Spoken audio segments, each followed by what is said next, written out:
सोचिए, हिमालय की गोद में एक ऐसा पवित्र धाम जहां जाने के लिए अब एक डिजिटल गेट पास लगता है। हजारों साल पुरानी एक तीर्थ यात्रा और आज की टेक्नोलॉजी, इन दोनों का आखिर क्या कनेक्शन है? चलिए आज इसी सफर पर निकलते हैं और इस सवाल का जवाब ढूंढते हैं। तो ये सफर शुरू होता है इस दिव्य स्थल से। ये है केदारनाथ मंदिर। चारों तरफ बर्फीली चोटियां, ऐसा लगता है जैसे आसमान जमीन को छू रहा हो। एक ऐसी जगह जहां प्रकृति की भव्यता में आध्यात्मिकता जैसे घुल सी जाती है। देखिए, इस मंदिर की कहानी कोई आज की नहीं, ये जुड़ी है सीधे महाभारत के महायुद्ध से।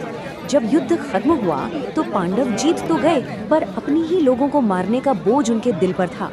इसी पाप से मुक्ति पाने के लिए वो निकले भगवान शिव को खोजने, लेकिन शिव जो उनसे नाराज थे, वो उन्हें दर्शन ही नहीं देना चाहते थे। तो कथा ये है कि भीम ने बैल के रूप में छिपे शिव को पहचान लिया, और जैसे ही उन्होंने शिव को पकड़ने की कोशिश की, शिव जमीन में समाने लगे। पर भीम ने फुर्ती से बैल का कुबड़ पकड़ लिया। कहते हैं कि शिव का शरीर फिर 5 अलग-अलग हिस्सों में प्रकट हुआ, और वही स्थान आज पंच केदार कहलाते हैं। और केदारनाथ ये वही पवित्र जगह है जहां उनका कुबड़ प्रकट हुआ था।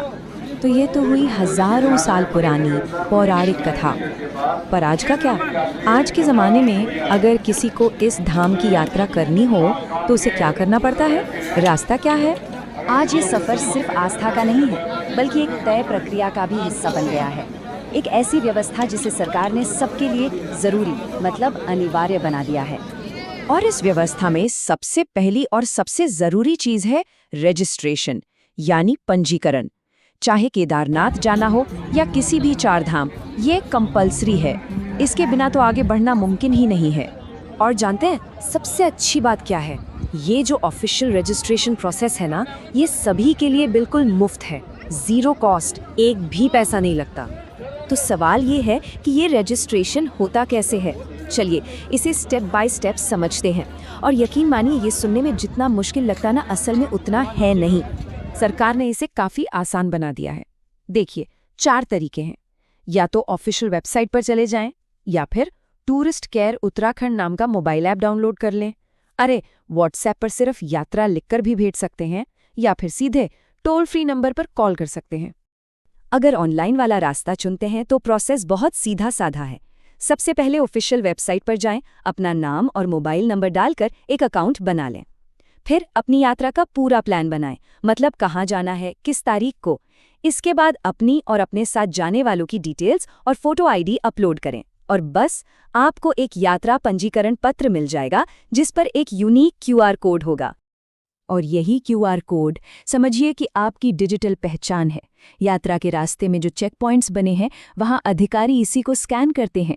इससे 2 चीज़ें होती हैं, एक तो आपके रजिस्ट्रेशन की पुष्टि हो जाती है, और दूसरा ये भी ट्रैक होता रहता है कि कौन सा यात्री सुरक्षित रूप से कहाँ तक पहुँच गया है।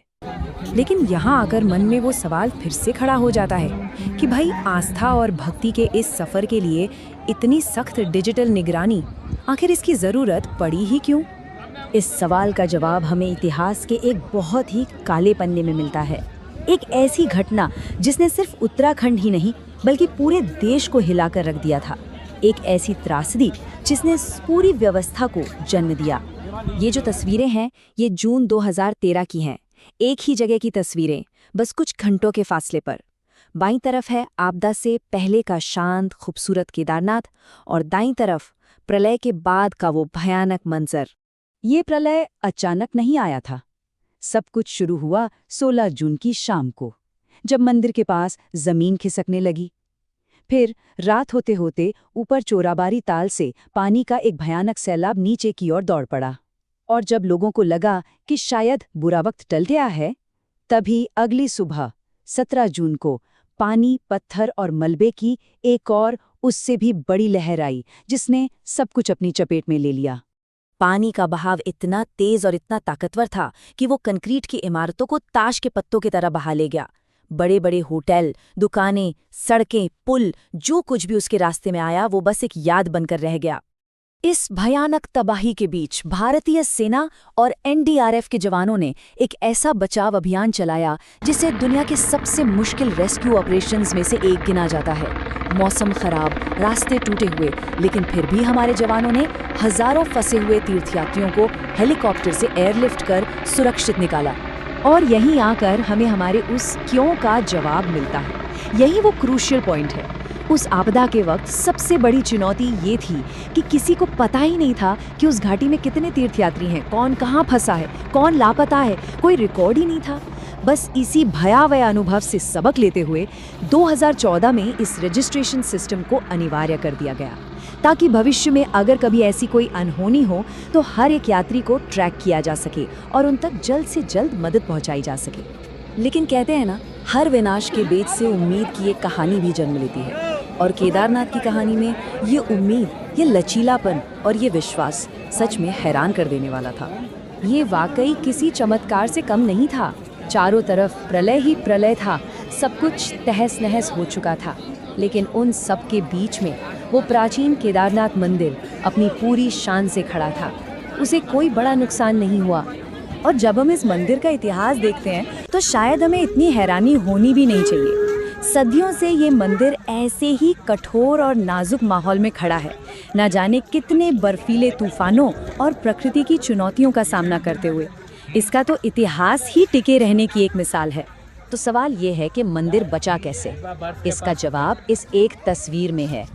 प्रलय के साथ बहकर आई एक बहुत बड़ी चट्टान मंदिर के ठीक पीछे आकर किसी ढाल की तरह अड़ गई। इसने पानी और मलबे के उस जानलेवा बहाव को 2 हिस्सों में चीर दिया और मंदिर को सुरक्षित बचा लिया। आज लोग इस चट्टान को भीमशिला के नाम से जानते हैं और इसे ईश्वर का भेजा हुआ रक्षक मानकर इसकी पूजा करते हैं। तो इस तरह एक भयानक त्रासदी से जन्मी ये रजिस्ट्रेशन प्रणाली आज आस्था और सुरक्षा के बीच एक पुल का काम कर रही है। ये हमें बार बार याद दिलाती है कि हिमालय जैसे पवित्र लेकिन नाजुक इलाकों में आस्था के साथ साथ सावधानी बरतना कितना ज़्यादा ज़रूरी है।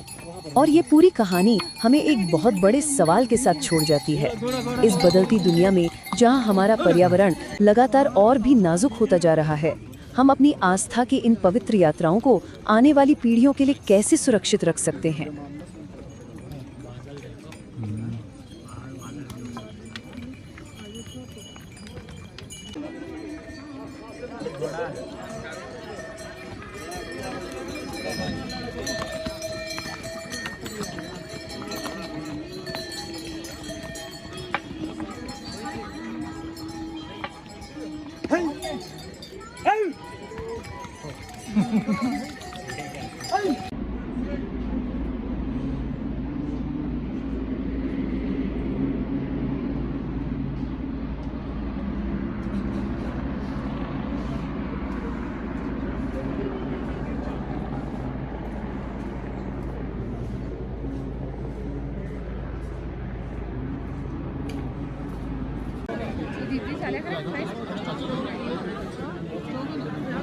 पीछे रहो, मैडम सही है।